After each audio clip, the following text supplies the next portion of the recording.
Do you like new desire becoming?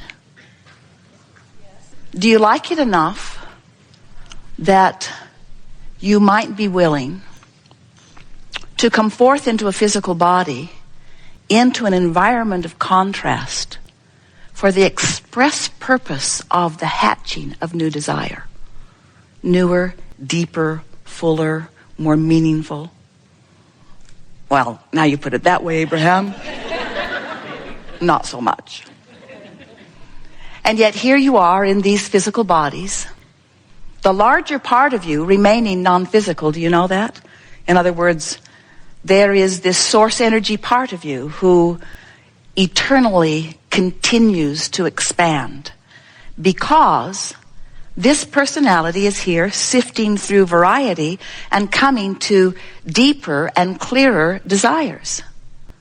Because you knew when you made the decision to participate here in this physical format that life would focus you into greater desire. And you so liked that idea because then you remembered that, then you knew. It wasn't a matter of remembering it because then you had not lost sight of it. Then you knew that as new desire hatches, all you got to do is become vibrationally familiar with the new desire, and then manifestation follows. Not eventually, quickly. Sometimes as we visit with our physical friends, and we know we love you very much, that you are really, we love you very much, deep into the details, we love you very much, of manifestation. We know that the manifestation really matters, and we want manifestation to matter to you. It must be really irritating to hear someone who is non-physically focused continue to draw a big circle in the air and tell you it's the vortex and insist that you go in. It's sort of hard to get your thoughts around that. But the reason that we talk about this vibrational version of you that is expanding constantly because of what you're living is because the vibrational version of you is the larger, forever, eternal version of you to whom you must constantly seek alignment. Because this non-physical version of you is who you really are. So we're going to briefly give you the big picture, and then we're going to get right into how you fit into it and the importance of who you are and the importance of the manifestations that you are seeking. In other words, we never want to give you the impression that you are source energy in a physical body just wanting to learn how to be source energy. Because if all you wanted to do was to remember how to be source energy, you would have just stayed source energy with us. You wouldn't have taken all the time and trouble of being born. It's really a pain, you know. And not just to your mother. In other words, coming forth into a physical body is a big deal. There's a lot of adjustment because you're born into a vibrational environment that is not pure positive energy like you remembered. That's why you cried a lot, especially at first, and slept a lot, and ignored everyone a lot. They kept saying, come on, give me your attention. And you said, I'd rather not. You're not up to speed with me. And they said, come on, play with us. Come on, come and play with us. Come into our denser, darker world. And you said, I'm coming, but don't make me come too soon. Let me remain in this pure positive energy. And we want you to realize that there's no danger, there's no risk in getting out there on the bleeding edge. There's no risk in that. It's just that you are supposed to feel good. You are meant to feel good. Feeling good is who you are, and feeling good is possible under any and all conditions. And when you get that, you have the ability to hold your thoughts in a position that allows you full alignment with who you really are, then what you will have is the knowledge to control the manifestations of your life.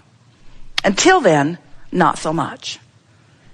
What most do, even those like you who have been listening to us for a while, you look for details in manifestation to which you can have a good feeling response. And there's nothing wrong with that. We encourage it. We've been teaching it for a very long time.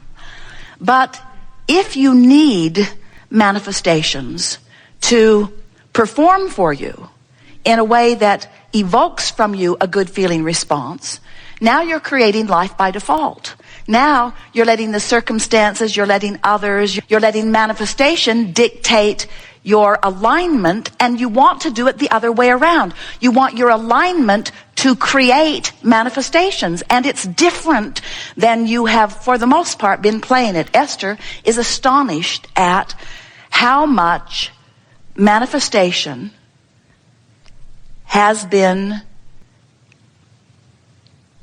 being searched by her for details to affect the way she feels. In other words, I'll just scrutinize what is for things that feel good, and then I'll feel good. And we say, good idea, good idea, good idea. However, don't depend on what is for your good feeling, because you can never go beyond what is if that's the case. You're not a regurgitator of what isness.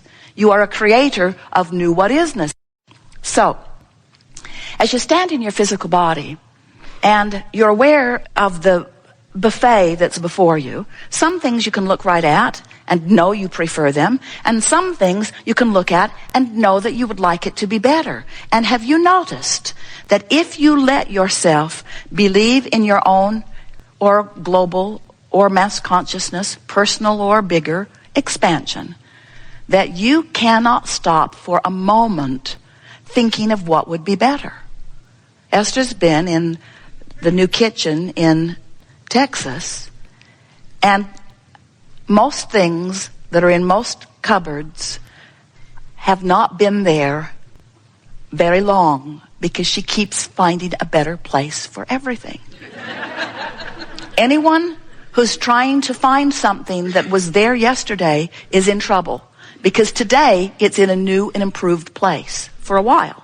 In other words, she'll find the place that works perfectly in time, but it's very funny to her that there are so many places for improvement no matter how good something is. You never run out of the desire to expand, because you are eternal beings. So this expansion is contained, and that's not an accurate word because it's fluid and flowing, but it is held. That's not really the right word either, because it's fluid and flowing, but it's gathered is a better word. It's amassed is a better word in what we're depicting as a vibrational vortex. And the reason we call it a vortex is because in this attraction power, there's this constant gathering of things that match this desire. We call those the cooperative components. The cooperative components to what you are asking for. Well, vibrationally speaking, that's sort of boring, Abraham, because I can't see that stuff amassing. I trust you sort of, but I can't see it, so it's conceptual. It's a theory. Feels a little like fairy dust all over it. I get the idea of it. I believe that vibration precedes everything. But to ask me to believe in a vortex that I can't see, when there's all this manifestation that I can see, oh, Abraham, manifestation is more compelling. Because we could gather together in groups. We can agree on what we see.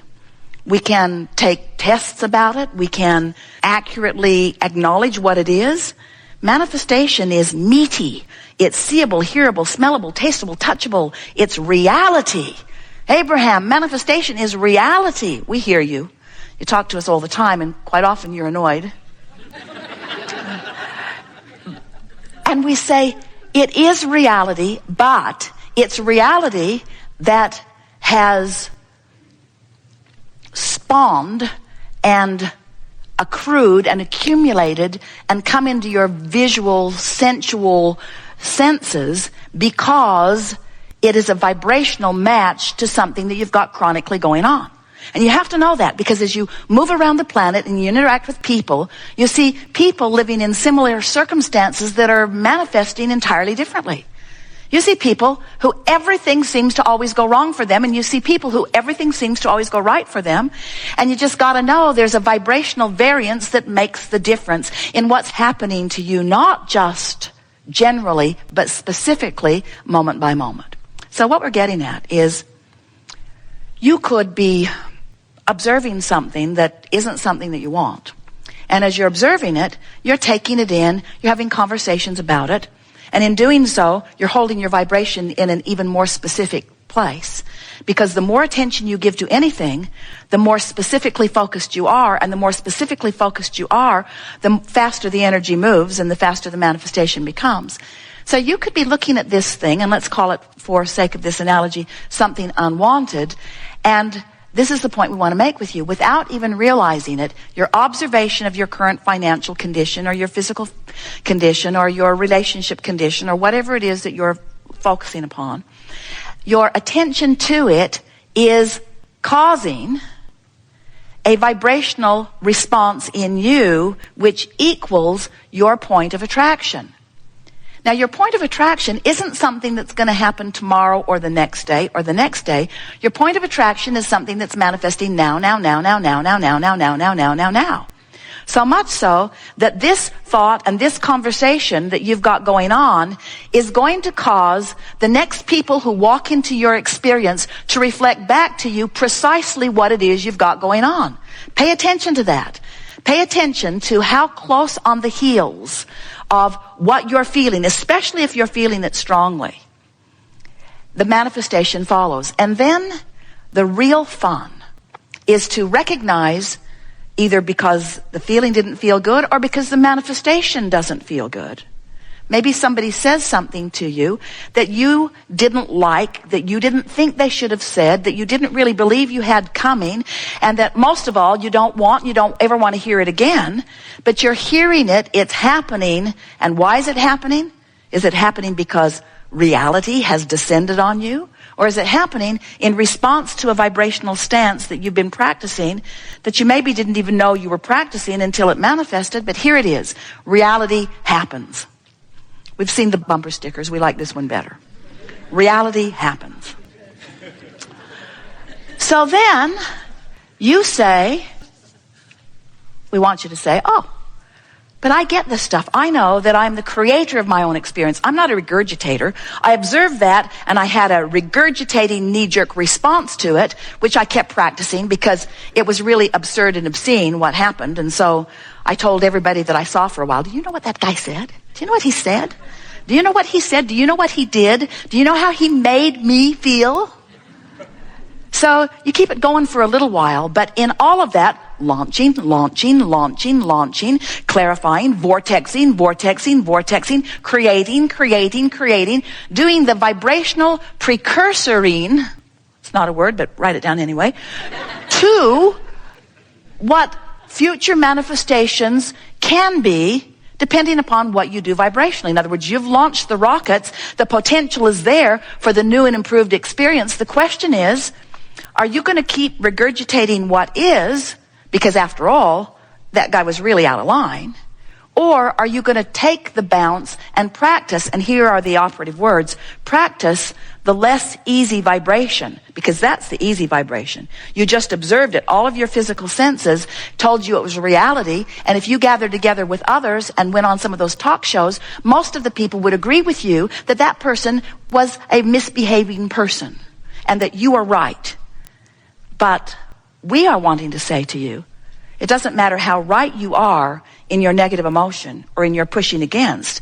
You are depriving yourself of the creation that has been born out of it, and you can't feel good until you come along with the new creation, because you got to keep up with you. You got to keep up with you. We have adored this interaction. It is delicious to interact with you. We can feel that you are in an entirely different place of understanding. You can feel the power of the vortex, and your relationship with it has shifted dramatically. We are eager to observe the manifestational evidence of the vibrational shift that has taken place within you. You now know deliberate creation in a whole new way. And everyone with whom you interact is just going to be this godsend of a reflection of how you're doing vibrationally. It's so nice. Manifestation fast on the heels to let you know where you are. And why would there be such a loving universe that would give you constant feedback about where you are? Because you're supposed to feel good. Because it's right that you feel good, that it's natural that you feel good. There is great love here for you. And as always, we remain consistently and insistently with practice beyond verbal description in the vortex.